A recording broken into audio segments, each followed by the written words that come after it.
Hello. Well, this is Diary of a Support Worker, and I'm Julie Unruly. Today I'm talking about support work, but I'm not always going to talk about support work. But today I am. And I've been asked several times, Jules, how did you get into support work? Well, it's a bit of a long story, so buckle up and I'll tell you. Okay, well, when I first started work, which was 1987, for those of you who remember, I started actually working at the Sydney Morning Herald doing a pre-press trade, which has nothing to do with support work. But anyway, I was there for just on 10 years and I got a redundancy, got married and had a baby. Now, my husband at the time, and I say husband at the time because we got divorced, wanted me to go back to work when the baby was about 20 months old. Anyway, the pre-press trade no longer existed, or any sort of, printing type trades really don't exist anymore. And so I was left with reskilling, I guess. Anyway, in 1999, this is, by the way. Now, in 1999, there were not a lot of jobs around at that time. I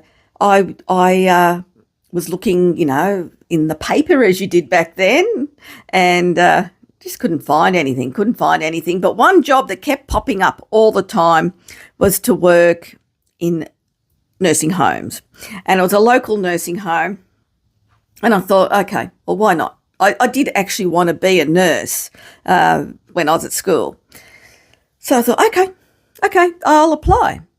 And I got it. I got the job. And it was for an assistant nurse at a nursing home. So that's how my journey started into support work. So I became an aged care nurse. And where I did my 8 years of aged care nursing, it was old school to start with. It was a very old-fashioned nursing home, haunted, the works, So put my microphone closer. Anyway, I was put on a ward with a really old school enrolled nurse, and I learned a lot from the old school enrolled nurses. When they got taken over by another company, all the enrolled nurses went. In fact, there's barely an enrolled nurse around anymore, probably.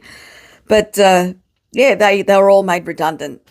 So he became a care service employee. But because I was employed as a nurse's aide, I stayed that and I got paid more, which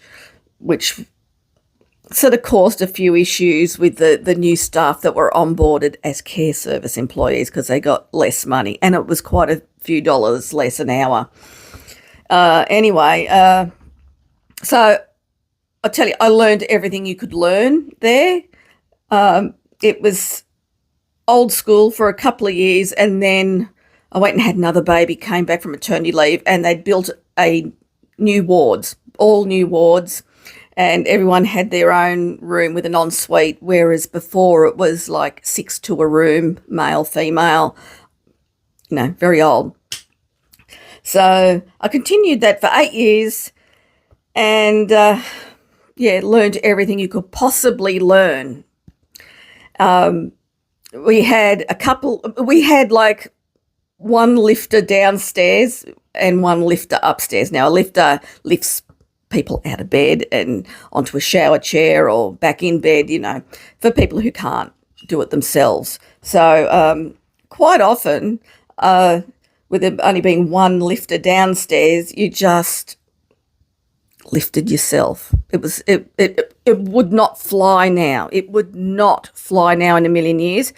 But back then, I don't know, I was strong. I was so strong, and I'm not anymore. Oh, there's no way. There is no way. But I was like 30 back then.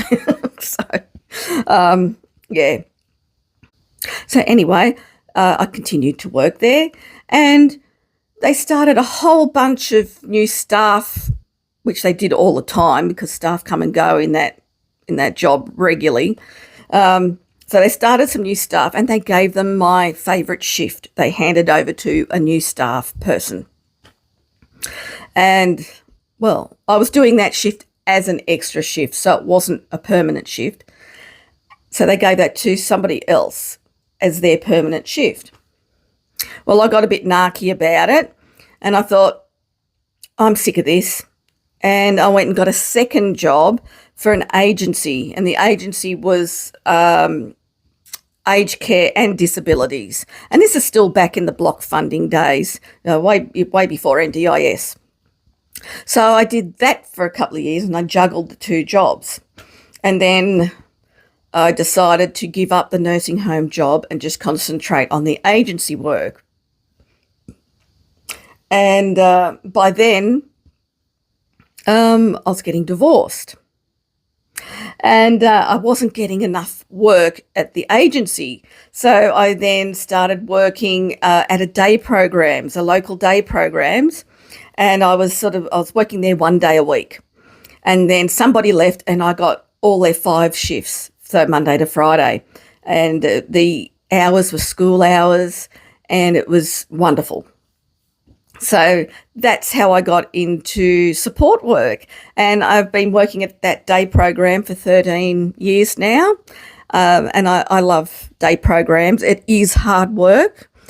But I think because I did the training in the nursing home, I'm able to sort of deal with all the personal care and stuff you get in a day programs. So that's how I got there, and I'm still there.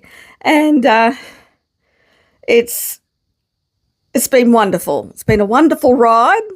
I'm 55 now. I'm still 5 days a week. I would like to be less days because I have a grandchild and I just want to have long weekends, basically.